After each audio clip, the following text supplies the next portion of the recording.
Are you a real estate agent who is looking for more ways to generate leads to your business? Well, in today's episode of the Real Estate RoundUp Podcast, I am here with my co host, Andres Martinez, who is an expert real estate agent helping new agents get up and going with their business. And we're going to be talking about how real estate agents can generate more leads. What does it mean to generate leads, and setting realistic expectations when it comes to generating quality leads for your business that can lead to closed deals. But we're super excited for today's episode. Andres, what's been happening with you? I know you've been going through, some different things in your business as well, and some different things, exciting things in your personal life as well. I know your daughter actually graduated last week as well. So what's been going on your end? So extremely busy. My daughter did graduate last week. Extremely proud parent, but it did take up a lot of my time. But hey, we she walked across the stage and we celebrated. And then as far as for real estate has been a bit quiet over the past 10 to 14 days. So just reminded myself to stay consistent, keep posting information of value for clients. Uh, Also, just making sure with the free time that you have now, when it's actually a bit slower, that I reach out, talk to realtors, reach out to brokers, and just reach out to even friends and family. Hey, how are you doing? And just remind people that I'm still in the real estate business. Right. And that's a really good segue into today's topic, right? Because, as we all know in real estate, this is not an industry where everything is always happening all at once, right? Sometimes you got slower seasons, sometimes you have slower, droughts in the real estate business, but staying consistent, I think, is going to be what really separates those who succeed in the real estate business, especially as agents, versus those who end up quitting the industry, right? Which we don't want that to happen if you're a real estate agent. So, let's talk a little bit about lead generation, right? Lead generation, I think, is the most important skill set for any real estate agent coming in to the business. So, from your perspective, Andres, would love to get your take on this. What are some things that a new agent need to be doing in really, that first week in order to start generating leads? And why is lead generation so important for a new agent in order to determine their success? My recommendation would be for like an agent, new or existing agent, is you have to understand who you are. You got to understand what works for you and what you're comfortable with. If you're comfortable doing open houses, I would do an open house or two every week, and then that will generate leads over a period of time, maybe 6 to 8 weeks to generate one or two leads. But if you do it consistent, you will have more and more leads just because your name and recognition of your brand will be out there. Um, if you're comfortable communicating with friends and family and people that you deal with every day, work in your sphere is a good avenue to do that. Um, who better than the people that love and care about you to kind of market your brand and share the great information that you're in a real estate agent and that you're in the business? They don't necessarily have to purposely go out and market, but if you give them information of value and if you give them um, kind of feedback on how the market's going and just little small bits and pieces of stuff that you learn, they will be proud to tell their friends and family of how you're navigating, especially these times of high interest rates. There's ways to navigate that, but if everyone just hears that from the news, like right now, it's not a good time to buy. But a lot of new home builders have the lower interest rates, the 4.99, the 5.49. There's great deals to be made right now. But if you start communicating some of that information to your friends and family, and they can share with their friends and family, then they will reach out to you so you could guide them because they know you could bring value to them. Right. So basically, as a new agent or even an existing agent, like you said, you have to understand what is the strategy that works best for you, right? Because as an agent coming into the industry, obviously you have so much information being given to you by your brokers, by social media influencers, by other agents as well, maybe your mentor, of all of these different ways to generate leads. And sometimes it can be overwhelming for an agent to determine what is the best path forward to start their lead generation activities. And that brings us to, I think, a big question agents have, which is, if they're newer to the industry, or they're coming into the industry and they're looking to scale up their business a little bit, how many lead generation avenues should an agent be focusing on? Should they really only be focusing on one, or should they really be doing multiple lead generation activities across different mediums in order to get the best, as far as the best results? So the way I approached it, and I'm just going to give you a little bit of feedback on how I grew my business, and I was able to maintain it. And even though the last year, 12 to 14 months, it has slowed down in the real estate industry, I was able to stay consistent. The way I stay consistent is I am a people person, and I am really good with working my sphere. So that was 60% of my energy went out to contacting people within my inner circle and just providing them with information and making sure that I had either a phone call, a text message, and we were at least carrying on a conversation. Now, did I just call them about real estate? No, I didn't.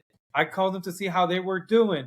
I wished them happy birthday, graduations. I congratulated them on their kids' graduation or even their grad. So anything of accomplishment, you want to acknowledge their big moments. And then they're going to be willing to kind of help you in the real estate uh, because they want to be a part of your success too. So that was 60% of my energy was communicating with people within my sphere or my circle. Then I would spend another 20% and I would try to learn how to navigate through social media, how to build content. I would go and actually uh, do some media on homes, and I would put information online of interest rates. They're hearing on the news interest rates are 7.5, 7.25. Now I'm posting something that says there's an opportunity at a different rate. They're gonna call and ask me, "Hey, what's the difference here?" So by investing 20% of my time into social media, I also generated people to communicate with me. And what we want to do is create an avenue where the communication could be can be had, and just to get people to open up and just be receptive to the information you're about to provide. And then um, open houses. Open houses is something that we all think we don't want to do. COVID happened and everyone was afraid to even be in the same room. A lot of agents will tell their clients, "Hey, follow me. And I'll guide you to a specific home." Now, from what I've been seeing, is agents are inviting their clients back into the car. They're hosting a lot more open houses, and um, if you do consistent open houses over a period of time, you will have some potential clients from your open houses. So that was another 20%, and included with open houses, I always do events. Past clients, future clients, existing clients, I invite them. I always like to have them kind of enjoy time together. If it's at a bowling alley or if it's some type of other event like the Kentucky Derby party, I just want them around each other because sometimes a client who already closed on a property could convey to a potential client, "Hey, I really had a cool experience with Andres. He helped me navigate. Some days were a little bit gray, but due to his clarification, we were able to get our home and we are very extremely happy." So that's just some reassurance to future and existing clients that they're in good hands. So just opening those avenues. Right. So what I'm hearing now, right, is you have to hit your sphere, right? These are the people that you already know. These are the people that know you. And there's a very simple way to reach out to these people, and that is just acknowledging their life events, right? Reaching out to them as a friend, right? Reaching out to them that you would normally do even if you weren't a real estate agent. And then now just kind of adding that to the conversation and letting people know that you are in real estate as well. That's a really good way to generate leads. And then the other avenues, right? Obviously, social media, events, and open houses. So I think open houses is a really important one because a lot of new agents, as far as generating new leads of people they don't already know yet that are not already in their sphere, see that, right? They might not want to do it, but they see it as probably the simplest way to start generating some leads. So, how does a new agent start hosting open houses, right? Where are they finding these open houses to host? How do they approach these listing agents? What is the best way for an agent to get the maximum exposure as far as hosting open houses to generate leads? As far as open houses, you can always reach out to someone within your brokerage. Second of all, you can always go to the MLS. Any properties that are listed at the time, you can actually reach out to the agent that owns that listing and ask if you can host an open house. I'm pretty sure they're going to be excited. They're going to be forthcoming with information because they want as much foot traffic in their homes as possible. So you're bringing a benefit to them and they're bringing a benefit to you because they're providing the property for the open house. Another avenue would be new builders. If some new builders allow you to do open houses, I would definitely ask. And those are just three different avenues where um, if you don't have a listing, where you can possibly host an open house.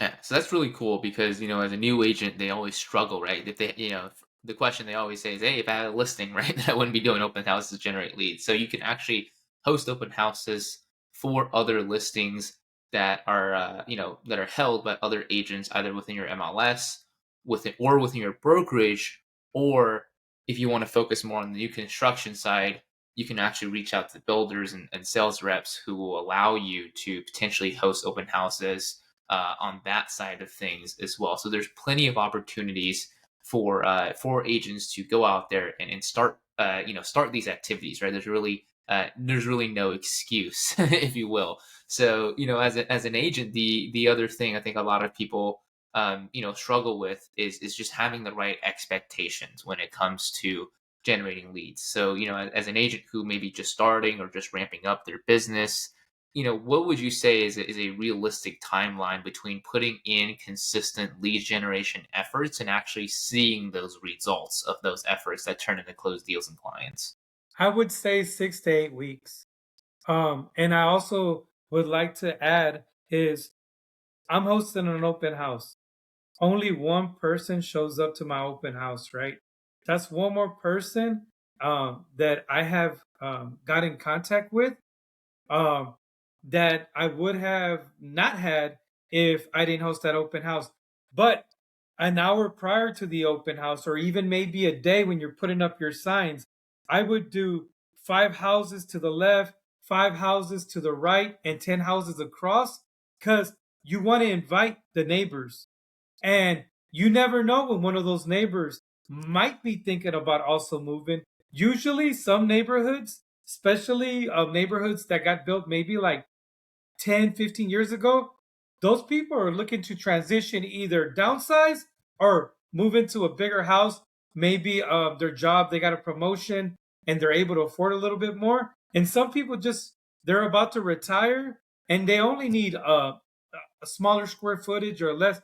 So by hosting that open house, you didn't just touch that one person, you touched 20 people within the vicinity. And those could be future clients that at some point might be looking for a real estate agent. But since you've identified yourself and you've had a conversation and you introduce yourself, um, they're going to be able to communicate with you without any anxiety.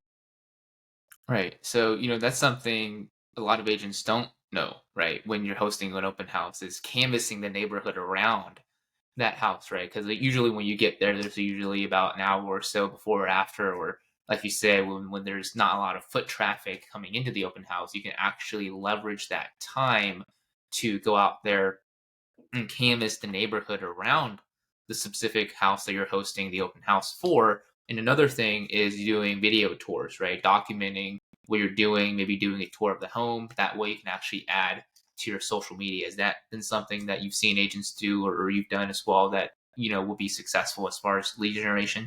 Yes, I have done quite a few videos on Instagram and Facebook where I tour the property. I actually treat it like if the client was walking in, I'll have someone follow with me with the camera, and then I'll explain every room. I'll explain the functions of every room, and then square footage, bedrooms, bathrooms, um, and then also go over pricing and just let them know a little bit about the community. Um, and that will create questions like, hey, when you were walking that property, the laundry room, did it seem small? It seemed kind of big on your video. What was your feel for that room? And then you're able to start that communication. Uh, do they have that home in a different community?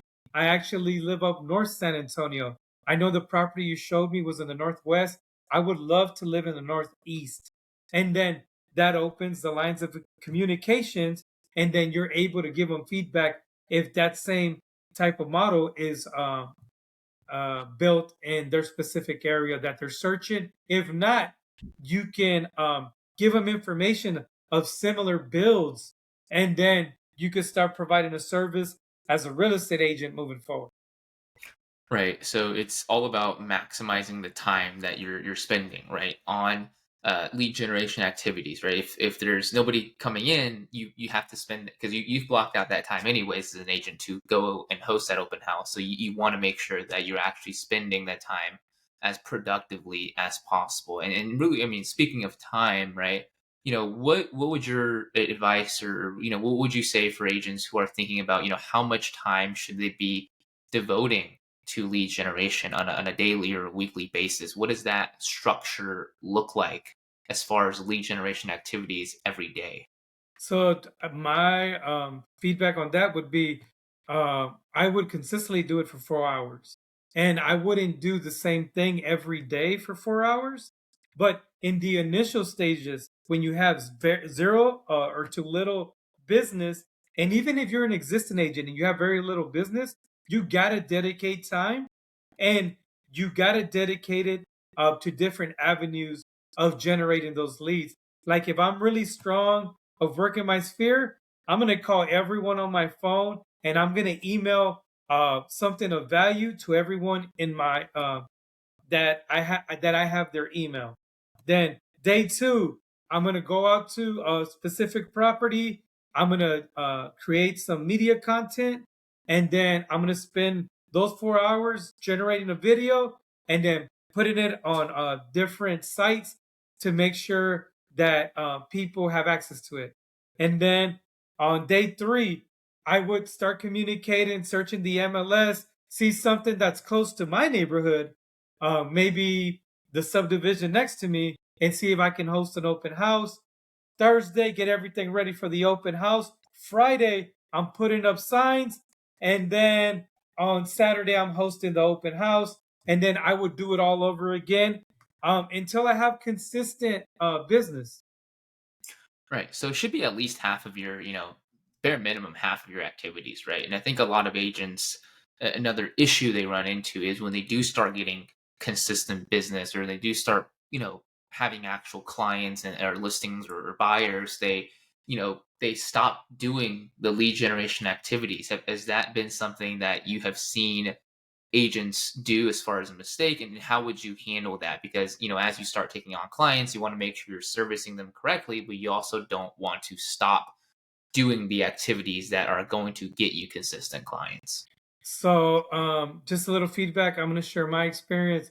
So, in the beginning stages of me working in real estate, my goal was to take my family to California. So, my first 8 months, I was really, really aggressive. I managed to make sure that I had enough savings to take my family to California.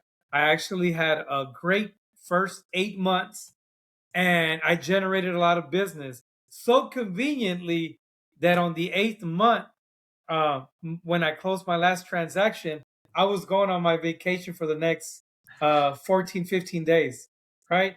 But 3 weeks prior to my last closing, I stopped doing what I needed to do to generate leads. And I just wanted to relax. I felt accomplished, went, enjoyed California, came back. 2 weeks went by, no clients, no communication. And then I go to an event and I'm there with Christine. And I always mention Christine. She was my mentor, still my mentor. And I'm telling her, Christine, I haven't had a call and I had so much success over the past 8 months. But this last month and a half, I haven't heard from anyone. She was like, what have you done that's different? Are you still pharmacing the neighborhoods? Are you still out there canvassing uh, your neighborhood? Are you communicating with your friends and family? Are you working your sphere? Are you out there posting anything on social media? I haven't seen anything, Andres.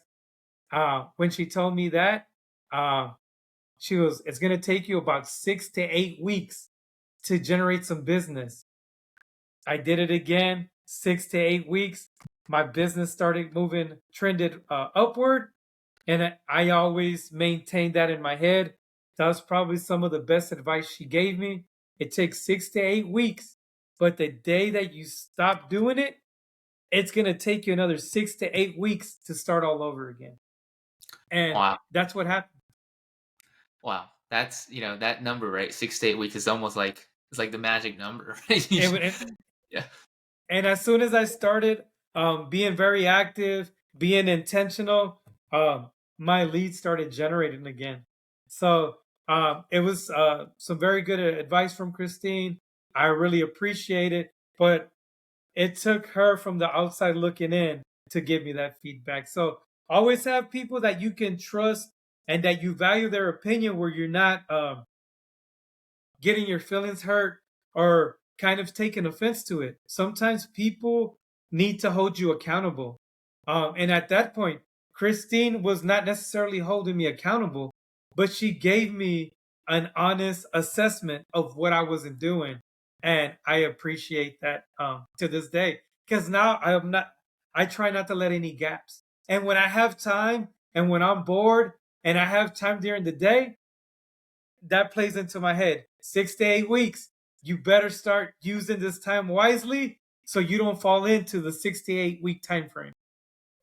Yeah, exactly. So I mean, agents out there who are watching this or listening to this, right? Make sure that, when if you're brand new, just starting, right? Just remember that number, 6 to 8 weeks, consistent activity, then you're going to start seeing results. And then it's important when you do start seeing results not to stop, because if you do stop, right, it's going to start taking you another 6 to 8 weeks to start seeing results come in again. So make sure that the activity is continuous, it's sustainable, and it's consistent. So you don't have, a 6 to 8 week gap in between successful, consistent business and another run of business coming in as well. So that's super important. I think that's a really good realistic expectation for new agents and even existing agents to understand. Don't be afraid and never limit yourself. Even when we started the podcast, I've always mentioned to you, hey, I was extremely afraid. I didn't know how to uh, carry a conversation without thinking that I needed to be perfect. Well, I needed to show my personality. I needed to be able to communicate. And the more often that we do these podcasts, the more comfortable I'm getting, and it grows my confidence. So if you don't like doing open houses, start hosting them. Get comfortable with them. There's gonna be a point where you don't think twice about it. If you don't like communicating with your friends and like reminding them that you're a real estate agent, I know it's uncomfortable because I was uncomfortable, but some of my biggest cheerleaders and some of the people that give me the most feedback and some of the people that give me the most business within real estate are my friends and family because they trust me, and I always reach out to them and I reassure them, hey, I'm taking the GRI class. Hey, what are you doing today, Andres? I'm doing the commitment to excellence. I'm taking the MRP, the military relocation. Uh, so I communicate to them that I'm investing in myself. And because I'm doing that, it made those conversations a little easier. Now, instead of me telling them, hey, I'm still out here, they're like, hey, man, how's business going? I'm thinking about buying an investment property for an Airbnb. And then we'll go into a conversation. And those conversations are now easier because I've laid the ground to kind of make it less uncomfortable. So they know that I'm a real estate agent, and they look at my social media, and when I close something, they're excited and they're the first ones to like my page.